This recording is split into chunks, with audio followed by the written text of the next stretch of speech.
Okay, so may buntag sa tanan, mag-usab. Kani siya, gina-record na namo, i-upload din namo sa YouTube. And, pwede mo mga kung gusto nyo mag-review ang mga wali na to, pwede ninyo pamatian, no, sa YouTube. Okay, so padayon ta sa ato ang sermon series sa Book of Daniel. So naana kita sa chapter 2. So gihangin ako ang tanan sa pag-abli sa ilang mga Biblia diha sa Daniel chapter 2. Ato ang pamalandungan ang verses 1 to 13. Daniel chapter 2 verses 1 to 13. So nabasa naman nato kaniha ang part na importante, so ato ning pamalandungan kaning passage. Now I want to open this sermon sa usa ka pangutana. Namatikdan ba ninyo nga kung the more na naging makagagaho or na ay nakaangkon og gahumang usa ka tawo, the more nga nagatuo siya nga siya ang nagakontrol, siya ang in control. Ang mga nasod, ginapasigarbo nila ang ilang kusog. Ang mga leaders, ginapasigarbo nila ang ilang mga naangkon or mga accomplishments. Ang mga eksperto, nagapasigarbo sa iyang kaalam. Nakita karon sa kalibutan kung sa diin ginasaulog ang kaalam sa tao o ang nakuha or na-achieve sa tao. Pero sa kahit mahitabo, kung naabot na sa limit ang kaalam sa tao, o sa kahit mahitabo, kung adunay problema nga dili masolvad sa mga eksperto, o sa kahit mahitabo, kung ang mga counselors, mga scholars, o mga espesyalista, walay matubag or walay ikahatag na tupag. Dire nato na makita mga igsoon sa Daniel chapter 2. Si King Nebuchadnezzar, usa ka pinakamakagagahong nga tao sa kalibutan niini nga panahon. Ang Babylonia maoy pinakadako nga empero sa kalibutan. Ang iyang mga maalamon nga mga tao, very intellectual, mga elite niya itong panahon na. Pero, tungod lang sa usa ka damgo, murag mihunong ang oras. Tungod lang sa usa ka damgo, murag mihunong ang oras sa tibuok ng harian. Ano man? Tungod kay naay gustong itudlo ang Dios sa usa ka powerful nga kamatuoran o powerful nga lesson. Ang pinakadako nga hari, ang pinakamakagahom nga hari sa kalibutan o ang pinaka maalamon nga mga tao nining kalibutan na walay mahimo gawas sa gipadayag sa Dios. Wala sila'y mahimo, wala sila'y ikatubag, wala sila'y mahuna-hunan, wala blanco sila. Gawas kung ipadayag sa Dios kanila. O pinaagi ni nga problema o pinaagi ni nga krisis, ipahinumdum kanato sa Dios ang kamatuoran nga kinahanglan nato mabatian karon. Mapakyas ang kaalam sa tao, pero adunay Diyos sa langit nga nagapadayag sa mga misteryo. So atong tan-awon ning failure sa tao or sa kaalam sa tao gikan sa verse 1 to 13. First truth nga ato ang makita diri mga igsoon. Una, human wisdom is exposed as helpless. Makita nato na sa verses 1 to 13. Mga igsoon, usa ka pinakadakong bakak nga gisulti kanato is kung aduna lang ko'y igo na edukasyon. Kung igo lang ang atong teknolohiya, kung igo lamang ang akong kaibalo, kung aduna tay igo nga mga eksperto, masulbad ang tanan natong problema. Sama sa sunod ginawa ganihan, bakak ng tanan. Mao na ang espiritu sa Babylonia. Nagato ang Babylonia sa achievement sa tao. Nagato ang Babylonia o nagasalig ang Babylonia sa tawhanon nga kaalam. Nagasalig ang Babylonia sa tawhanon nga gahom. Nagasalig ang Babylonia sa unsa ang igo lang nga natun-an nila. Enough nga relihiyon, igo nga expertise o walay misteryo nga dili nila masulbad. Pero kung maging honest kita, dili kita lain sa ilaha. Parihara gyapon ta sa ilaha. Kinabuhi kita nini nga panahon kung sa diin nagasalig ang tao sa Google kaysa sa Diyos.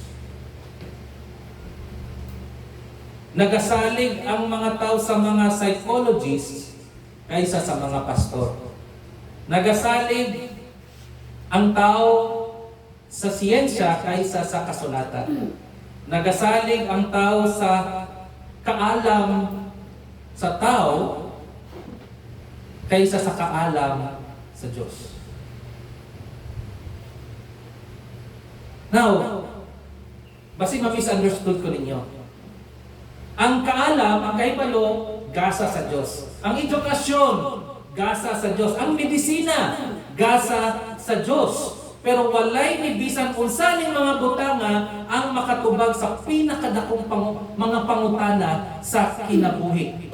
Dili ni matubag ang pangutana nganong naatakaron. Dili ni masulti kanato nganong o unsa nga pamaagi nga usa mga makasasala mapasiguli sa usa ka matarong nga Dios. Dili ni kani mabutan dili makasulti kanato kung unsay mahitabo after sa kamatayon. Kani mabutan nga dili mapadayag ang misteryo sa Dios.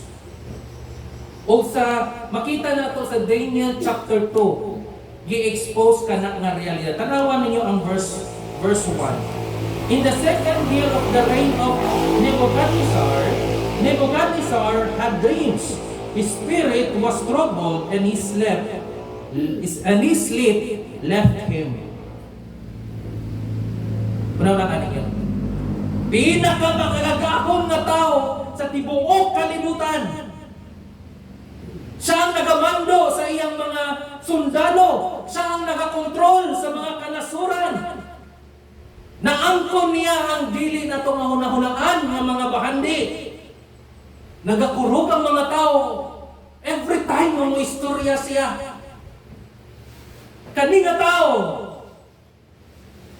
dili katulog.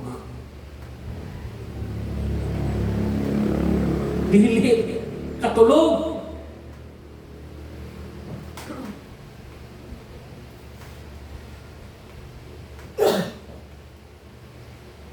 Sa katao, nagamando sa lipuan ka mga sundalo, dili ka niya mamanduan ang iyang unahuna. Ang usa ka tawo nga nagakontrol sa mga kanasuran, dili ka niya makontrol ang iyang kasing-kasing. Nganuman, kay ang Diyos na ang nagdisturbo sa iya. Ang Diyos na ang nagdisturbo kaniya. Usa kini ka importante nga pahinumdom kanato mga igsoon, nga bisan unsa pa ka makagagahom ang usa ka tawo, dili niya maabot ang Diyos. O dili siya out of reach sa Diyos. Pwede ka po na gamiton sa Diyos. Dili niya. Ang Diyos dili, wala nang hinahanglan og mga kasundaluhan para mapahubos niya ang usa ka hari. Kung sa rayang kinahanglan, o sa iyang gigamit, damgo lang. Damgo lang. Kita na niya nato sa una. Dili sa kasulatan na ana sa Genesis chapter 41, adun gisamok gidistorbo sa Dios si Paraon sa usa ka damgo. Gidistorbo sa Dios si Abimelech sa Genesis chapter 20. Nakiistorya ang Dios kay Jose pinaagi sa damgo. O karon sinibukadnesar na pod. Wala pa na ibawan sa hari. Pero mo niyang kamatuoran, nagalihok ang Diyos. Nagalihok na ang Diyos. Tanawan ninyo ang verse, no? And his spirit was troubled. Kabalo sinibukadnesar nga importante kini nga damgo. Na sense niya nga may mas dako pa niini. There's mahitabo nga mas dako pa niini. Pero naa siya'y problema. Kabalo siya nga naay something. Pero ang problema, wala siya kabalo unsa na something. Wala siya kabalo kung unsa ang meaning sa iyang damgo. So, himuon niya kung unsa ang himuon sa usa ka pagano nga hari. Gimpantawag niya ang iyang mga maalamon nga mga tao, ang mga eksperto. Tanawa ang verse 2. Then the king commanded that the magicians, the enchanters, the sorcerers, and the Chaldeans be summoned to tell the king his dreams. So they came in and stood before the king. So isumon niya ang kaning mga nagalain-lain nga mga salamangkero o mga maalamon nga mga tao. Kani sila mga isuon, dili ni mga buang-buang nga mga tao. Maalamon ni sila. Ni sila ang ginatawag nga cream of the crop sa Babylonia. Best of the best. Best of the best. Intellectual elite, mga scholar, mga advisors, mga eksperto sa relihiyon, mga counselors nga anak ng impero. Kung naamagay makatabang sa hari, mauna ni sila. Sila na ni. Pero tanawan na yung sinitabo sa verse 4. Then the Chaldeans said to the king in Aramaic, O king, live forever. Tell their servants the dream, and we will show the interpretation. O sa may padre, o sa may unusual dili. Wala, di ba? Normal lang, di ba? Mo magina dapat imuon. O sige, manari. Which is normal lang ginang himuon. Di ba? Isulti ang damgo para mahubad na mo. Normal lang, di ba? Pero may problema. May problema. Simple ra kayo, pero may problema. Giusab ni Nebukadnesar ang rules. Tanawa ninyo. Ang gisulti ni Nebukadnesar, ang sa ganyan gipangayo sa mga lamon nga tao, isulti ang damgo, mahal na hari, kay among bubaron. Pero giusab ni Nebukadnesar ang rules. Ayaw, di ko. Isulti sa ako kung unsa akong damgo. Kana murag dili na normal. Lain na ni ang gisugo sa hari. Nganong mao man ni? Pag sulti ni Nebukadnesar, ayaw, di na ko isulti ang damgo. Kamoy mo sulti kung unsay akong damgo. Tanan nga confidence sa mga elite nga mga intelektual na wag ka. Ang confidence nila, ang kaisog nila nakupog sa gisulti o gimando sa hari. Isulti kanako ang akong damgo. Nanong mauni ang sugo sa hari? Tungod kay gustong i-expose, ipadayag, ipakita sa hari ang kahuyangon nining sistema nila. Kining tibuok nila nga sistema. Kung gustong masigurado sa hari, nga naangkon gayud nila ang supernatural na kaalam. Kaya kung aduna sila yung supernatural na kaalam, sigurado gayud nga masulti gyud nila ang damgo sa hari. Bisan dili pa isulti sa hari kung unsang iyang damgo. Isigurado lang. Pero na problema na po. Problema. Na problema. Dili nila masulti. Para sa mga elite nga mga intelektual, mga maalamon na mata, the cream of the crop sa Babylonia, best of the best. Dili nila masulti ang damgo sa hari. Dili nila kaya. O ang hari nakahibalo ni Ana. Para makasigurado lang ang hari kung tinuod ba ni sila. Tanaw ang verse 9. If you do not make the dream known to me, there is but one sentence for you. Sa kanyang sentensya. You have agreed to speak lying and corrupt words before me till the times change. Therefore, tell me the dream, and I shall know that you can show me its interpretation. Ay accusation ang hari nga nung gusto niya nga ipadaya ko sa isulti sa mga maalaman nga tao ang danggo sa hari.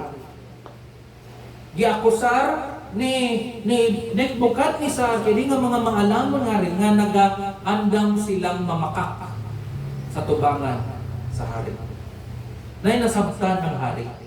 Kung dili nila mapadayag ang danggo niya, saan niya pagsalig sa paghubad sa iyang danggo? Make sense man, di ba? Sakto. Nanigurado lang ang hari. Dayon na ang usa ka confession sa tibuok chapter, verse 10. The Chaldeans answered the king and said, tanawa ang confession, there is not a man on earth who can meet the king's demand, for no great and powerful king as such a thing, if any magician or enchanter or Chaldean. Mga igsoon, sakto ang gisulti niini nga mga tao. Walay tao, walay scholar, walay salamangkero, walay pari, walay hari, walay philosopher, walay bisan usa ka tao diri sa kalibutan nga makahatag sa demand sa hari. First time sa ilang kinabuhi, kini mga eksperto ha, first time sa ilang kinabuhi nga adunay inani nga na-request sa hari. And first time sa kinabuhi nini mga eksperto na nag-admit sila, giangko nila na aduna day limitasyon ang ilang kaalam. Eksperto gud sila. Sila na good na, pero first time. Giangko nila na dili na nila mahimo.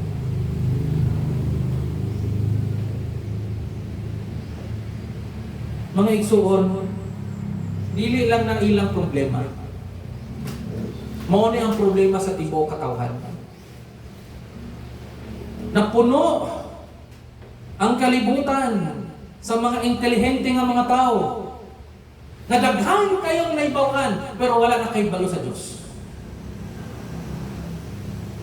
O sa gisulti ni Pablo sa 1 Corinthians 1:21, for since in the wisdom of God, the world did not know God through wisdom. Ang kaalam sa tao, pwedeng makatukod ng mga tag-as kayo ng mga building. Ang kaalam sa tao, pwedeng makapadala og mga rockets dito sa kawanangan. Ang kaalam sa tao, pwedeng mag-perform og operations sa kasing-kasing. Pero ang kaalam sa tao, dili makaluwas sa usa ka makasasala. Ang kaalam sa tao dili makapadayag sa misteryo sa Dios. Ang kaalam sa tao dili makasulbad sa pinakadakong problema sa mga katawhan. Then, na ay gisulti kini nga mga maalamon sa nga tao na mas lahom pag yun ni statement. Tanawa sa verse 11.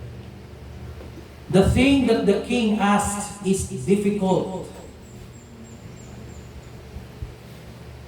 Dili lang difficult actually.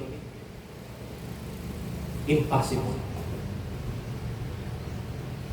The thing that the king asks is difficult. And no one can show it to the king except the gods. Diha sa ta. Diha sa unong sa. This time, sakto sila. They are absolutely right. Ang Diyos lang ang makapatayag niini nga misteryo. Ang Diyos lamang ang makahatag niini nga kaybalo. Ang Diyos lamang ang makatupag niini nga pangutana. Buti pasabot na abot na nila ang ilang limitasyon. Na ang Diyos na lang ang pwedeng matubag ani. O mooni ang gusto sa Diyos na maabot sa mga tao ang ilang limitasyon para mapakita sa Diyos ang iyang himaya. Usahay mo gyud na mga isuon nga dag-on sa Diyos ang tao sa iyang limitasyon. Og diha niya ipadayag og kinsa siya.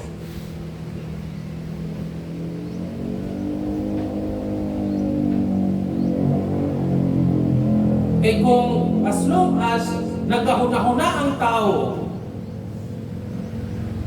na kaya niyang luwason ang iyang kaugalingon, dili siya mangita sa Diyos. As long as naguna-huna ang tao nga siya lang ang makasulbad sa iyang spiritual na problema, dili siya mangita sa Diyos. Ang kaning mga maalamon nga mga tao, finally, nadiskubrihan na nila ang usak nga naa sila'y nadiskubrihan nga daghang mga tao sa karon nga panahon nga ginapermi nila, they will refuse to admit. Dili sila gusto nga i-admit.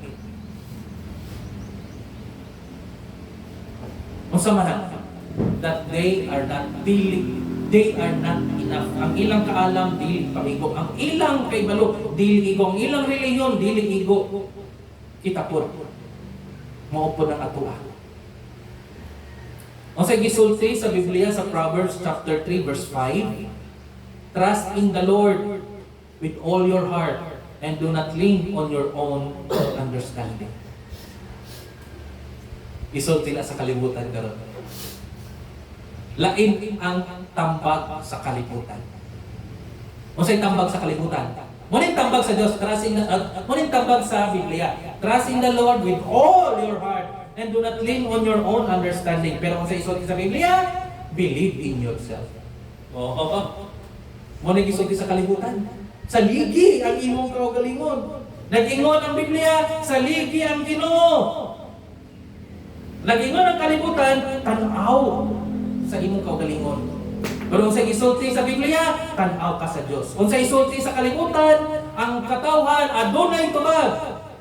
Pero unsay isulti sa Biblia, walay bisan usa ka tawo nga makatubag niini.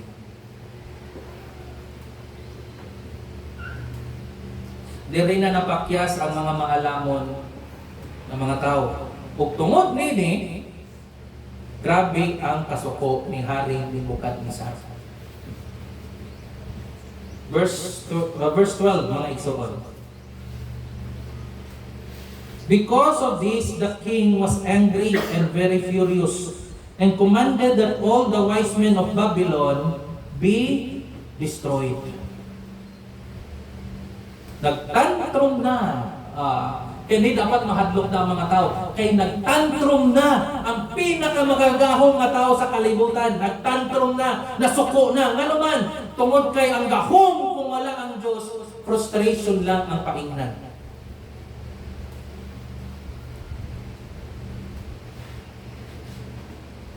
Ang mga tao, kung abis, every time ko ang tao, abi niya siya ang nag-control, pero dili niya, isa dili na-discover niya, na dili di siya in control, kung sa'yo may tamo sa iya, maglagot dayon siya.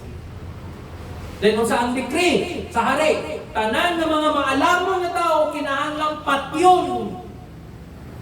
Patyon. Apil si Daniel, apil si Hananaya, apil si Mishael, o apil si Azariah. Kaning upat ka mag-amigo. Apil sila. Dira ang kamatayon. Dira ng kamatayon. Pero wala na ay butang nga wala na ibang ni Nebukadnesar. Nga gi-plaster na sa Diyos ang intablado. Para ipakita niya ang iyang himaya. Ang kaning nga problema o kaning nga crisis dili ni aksidente mga igsoon. Kaning damgo dili ni aksidente. Ang kalabot sa hari dili aksidente. Ang death sentence nga gidecree sa hari dili po na aksidente. Gi-orchestrate, gi-plastar sa Dios ang tanang detalye. O kana nagdala ka nato sa pinaka-importante nga kamatuoran. Naay mga panahon natugutan sa Diyos na mapakyas ang tawhanon nga kaalam para mapakita niya ang iyang himaya.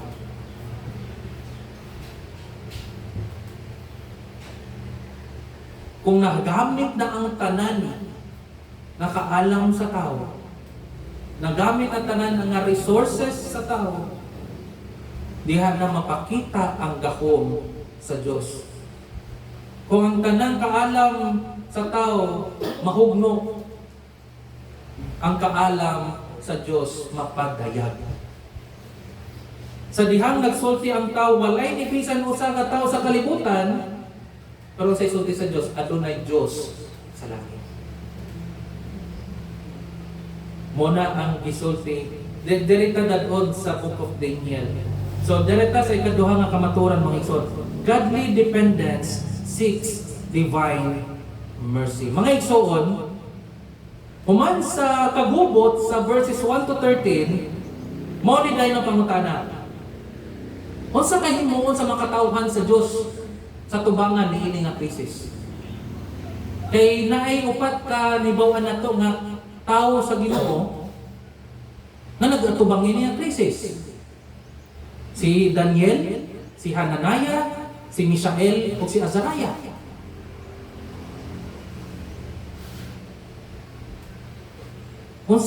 Ang response or ang tubag ni Nebukadnesar is kalagot. Ang tubag sa mga wise men, mga excuses.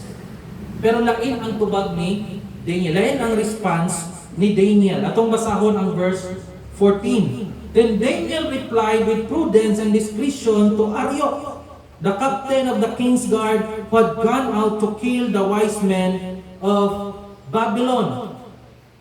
O sa ang replied with prudence and discretion. Wala dayon na balaka or nalisang si Daniel.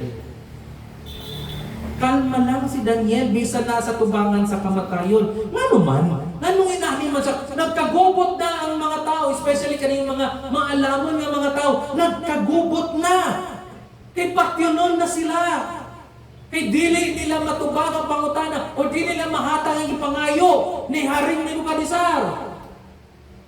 Nalisak na sila.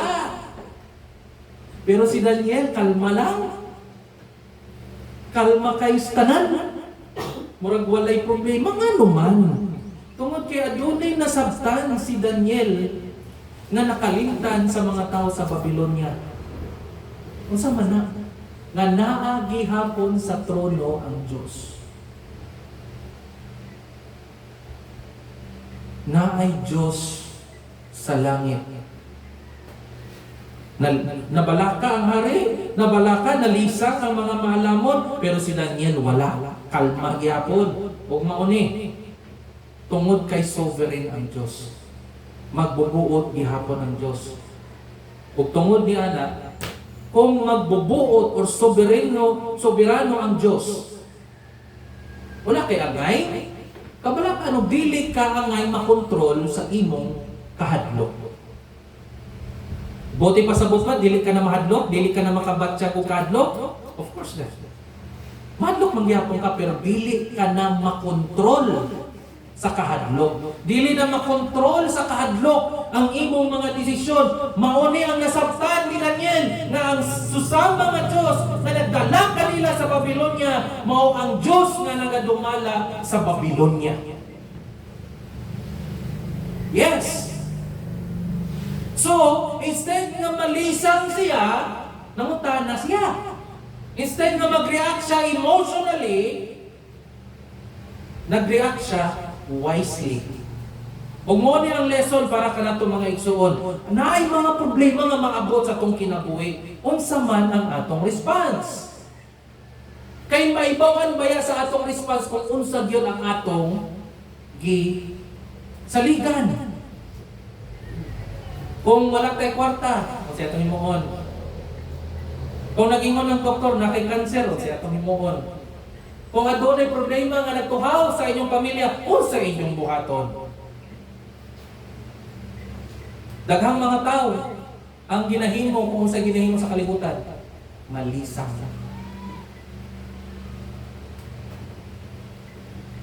Pero lain ang gipakita ni Daniel, mas maayo pa. Sa diha may bawaan niya ang decree sa hari. Nangutana si Daniel. Tanawan niyo sa verse 17. Then Daniel went to his house and made the matter known to Hananiah, Mishael, and Azariah, his companions. Now, tanawa ang gihimo ni Daniel. Wala siya niadto sa mga library sa Babylonia. Wala siya niadto sa mga scholars sa Babylonia. Wala siya niadto sa mga eksperto. Unsay ang gihimo? Niadto siya sa mga katawhan sa Dios.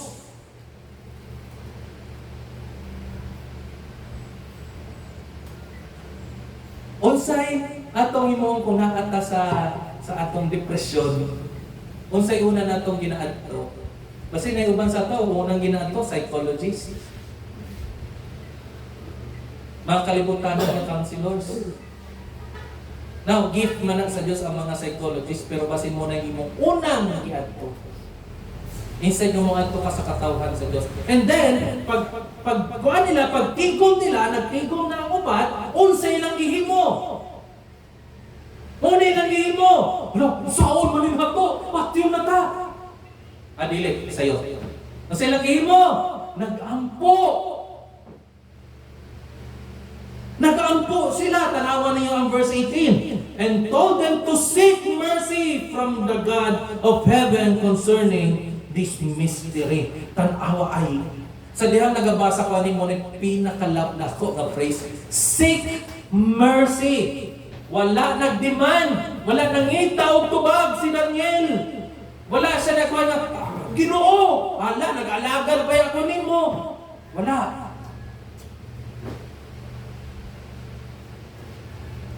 Kay nakasabot si Daniel na kung mutubag ang Diyos, iyan ang ipakita pinaagi sa iyang grasya.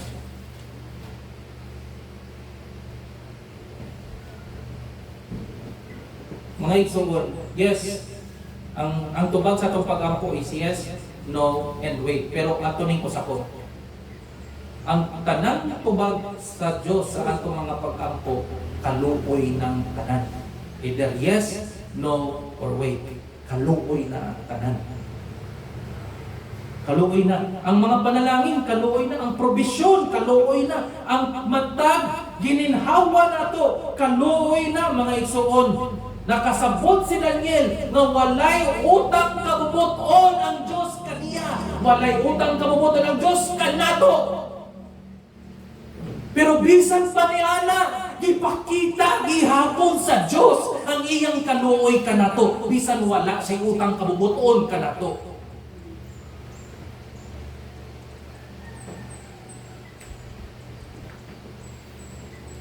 Kabalo si Daniel ni Ana. Muna nag-ampo siya, nagtubag ang Diyos. Verse 19. Then the mystery was revealed to Daniel in a vision of the night. Then Daniel blessed the God of heaven. Wala. Ang mga eksperto sa Babylonia, dili na mahimo. Ang mga pinakamalamon ng mga pangunahuna sa Babylonia, dili na matubag. Pero gi-reveal sa Diyos, gipadayag sa Diyos ang misteryo niya ng panahon. Ano man, tungod kay ang unsang imposible sa tao, dili lisod sa Diyos. Dili ang abilidad sa Diyos ang problema, kundi ang limitasyon sa tao.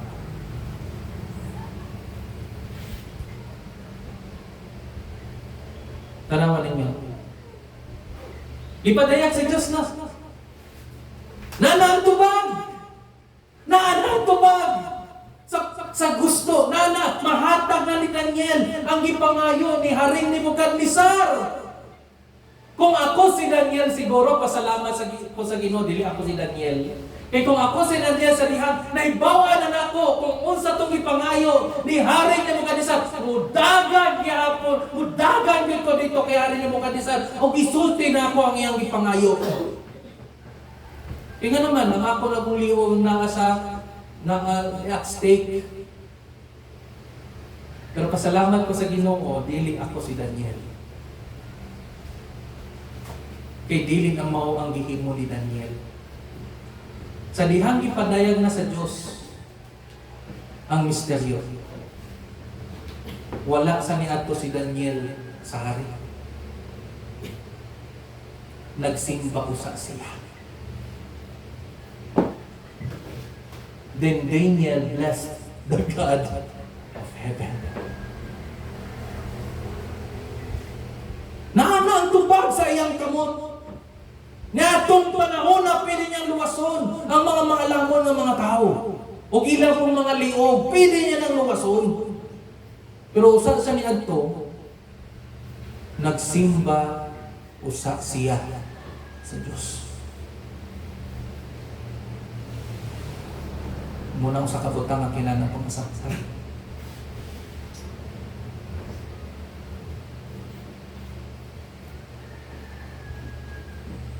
Pero nga nung nagsimba ko siya sa Diyos, tungod kay nasabtan niya kung asa gikan ang tubag. Nasabtan niya nga dili na gikan sa iyang kaalam. Nasabtan niya nga dili gikan sa iyang training ang tubag. Nasabtan niya nga ang tubag gikan sa Diyos.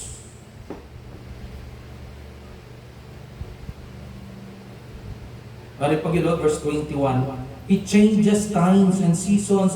He removes kings and sets up kings.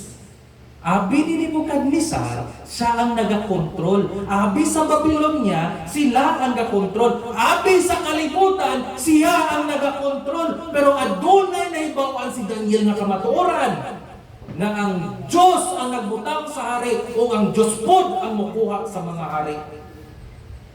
Siya ang nagamando sa history, siya ang nagapangulo sa mga kanasuran, siya ang nagadumala sa tanan.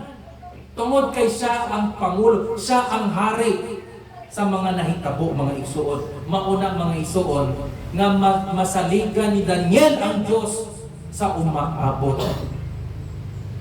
Kani nga kamatuoran mga igsuon, importante pud karon. Mausab ang panggobyerno, ang mga leader, maabot, kung makalakaw yapon, nations rise and fall. Ang ekonomiya, mulambo, mo-down pod. Mauna mga igsuon, ang atong confidence dili sa mga gobernador, sa presidente, o mga politician, wala diha. Naa sa Diyos na nagabutang sa hari o nagakuha sa mga hari.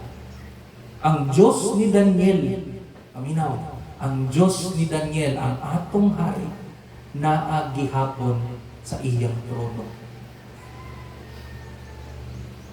Masang lesson na mas makatuna nato rin mga isuon. Kung makaatubang kita sa mga imposible nga mga sirkumstansya, ang mga katawhan sa Diyos wala dayon nagakalisa. Ang linog. unsay ginahimo mag-ampo. Kung tubagon pod sa Dios ang atong mga ginapangayo, dili kita magpasiga, dili ta maghinambog, magasimba hinuon. Kita mauna ang gihimo ni Daniel, mga igsuon. Ug mao ni gi-prepare ka nato ang pinakadako nga deklarasyon. But there is a God in heaven who reveals mystery. Katulong nga kamatuoran, mga igsuon. God's revelation displays His glory. So nakita sa katapusan section ni nadawat na ni Daniel ang tubag. Gipadayag na sa Dios ang misteryo kaniya. Nahibaw-an na ni Daniel ang damgo.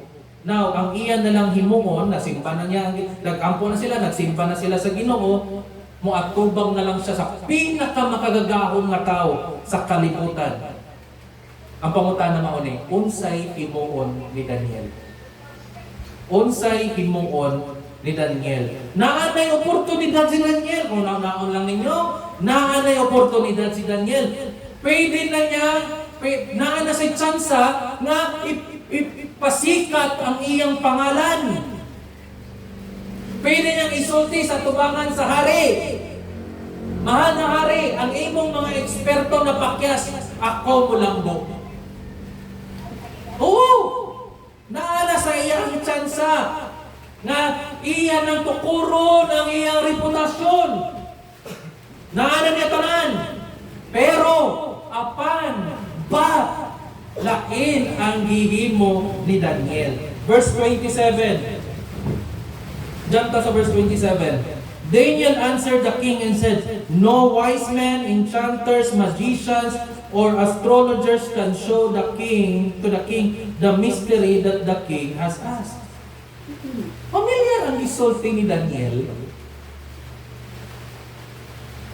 na walay tao, walay mga alang na tao, walay mga salamangkero o astrologers nga makapakita sa misteryo nga gipangutana o gipangayo sa ari. Familiar? Nakabati naman eh. Mura ganihara din ako gisulti. Pero lain lang nga nagsulti. Kung sa tong gisulti sa mga maalamon na tao, mo po'y gisulti ni Daniel. Ang gisulti ni Daniel, katong gisulti nila, sakto na. Sakto sila. Walay tao, walay scholar, walay mga maalamon, na tao, walay mga eksperto na makahimo nini. Gisulti or acknowledge ni Daniel ang iyang mismong limitasyon. Bisan ako, mahal na hari, dili ko makahimo ni anak.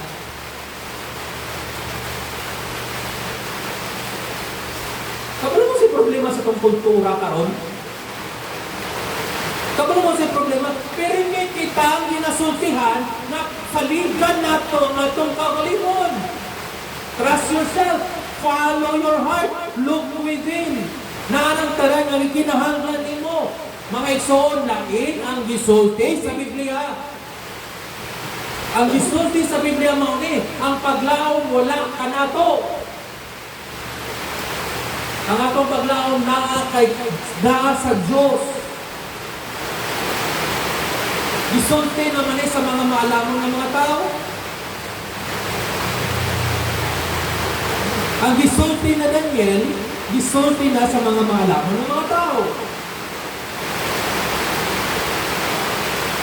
Pero naisumpay, actually, niuyon po ng mga wise men ani, verse 28. But there is a God in heaven who reveals mysteries and has made known to King Nebuchadnezzar what will be in the latter days.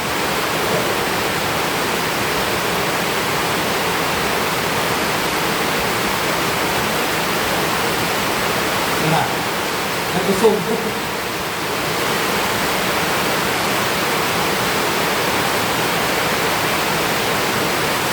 Mabatihan ba ninyo? Sige. Ino na mga maalamon na tao, walay nagpisa sa katao sa kalibutan. Pero sa inyo ni Daniel, na ay Diyos sa langit. Wala yung sa katao sa kalibutan, ay mo ni Daniel, na ay Diyos sa langit. Munang mensahe sa Daniel chapter 2. Ang tubag wala sa tao. Ang tubag na sa Diyos. Ang paglaom wala sa kaalam sa tao. Ang paglaom na sa ipadayag sa Diyos. Ang solusyon, hindi makita sa kalibutan. Ang solusyon, makita sa langit. Mga igsoon, kanina kamatuoran, tinuod niya ako hanggang karon. Kung atong ipangutan ang pinaka-importante nga pangutan sa kinabuhi, o pinsa ang Diyos, anong nakakita karon? Masaw mo naluwas ang mga makasasala.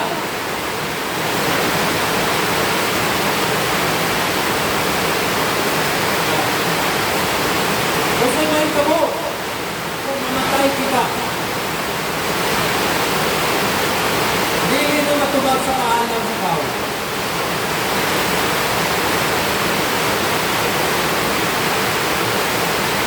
Ang Diyos lang ang makapadayag nini.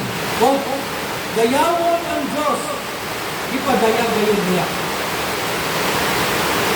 Inaagi sa iyang pulong,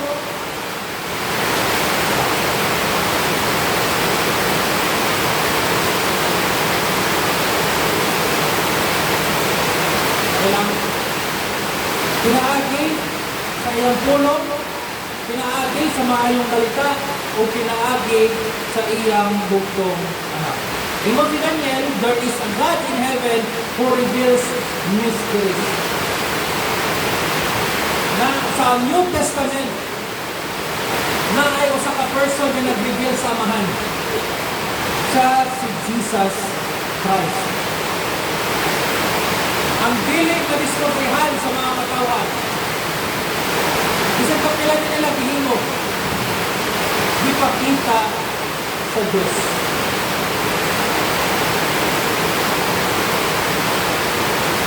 Natanawan ninyo mga igsoon.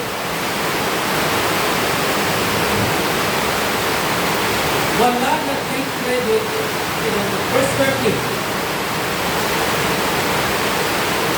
But as for me, this mystery has been revealed to me, not because of any wisdom that I have more than all that the living, but in order that the interpretation will be made known to the king, and that you may know the thoughts of your mind.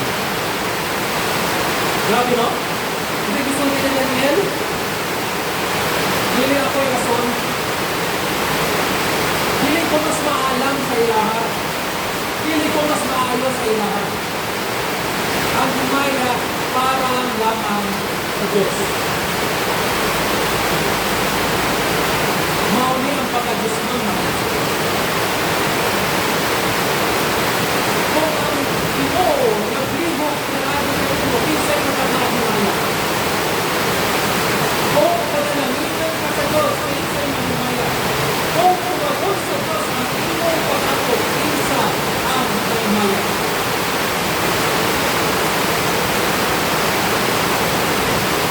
Nasampay pinilitan niya mga ito. Kung ang purpose naman ng pagayagin sa Diyos para di isa ang iyong kaugalingon. Para iisa ang Diyos.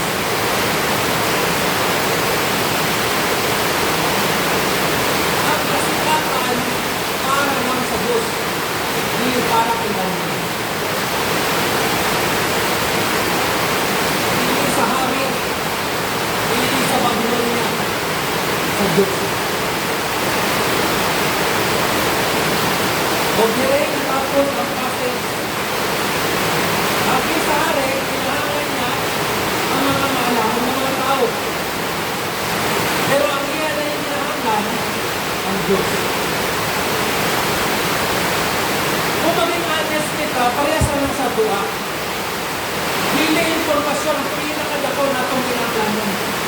Hindi maayo ang circumstansya ang pinakahanglan nato. Hindi mas maayo pa ang kalampusan ang atong ikinahanglan. Ikinahanglan nato ang Diyos sa langit na nagpagayag sa iyang kagalingon. Sa atong mga pinaagi kay Kristo Jesus. Kung sa mga isuon, na ay Diyos sa langit na nagpadayag sa mga istorya. Apakyas ang kaalam sa tao, pero magkabilin ang kaalam sa Diyos. Huwag ka ng resources sa kalibutan, magpabilin yapon ang Diyos. Bisan wala din mahatag ang kalibutan sa ato, magpabilin yapon ang Diyos. Tanan na himaya para lamang sa Diyos. O ang pinakadakong nagpadayag sa Diyos, alang ka na to, mao si Kristo Jesus. Ipakita sa Diyos ang ilang kaugalingon, inaagi sa ilang bukong anak. Musa mga isuon, dili nato saligan ang kaalam sa kalibutan o kaalam sa tao.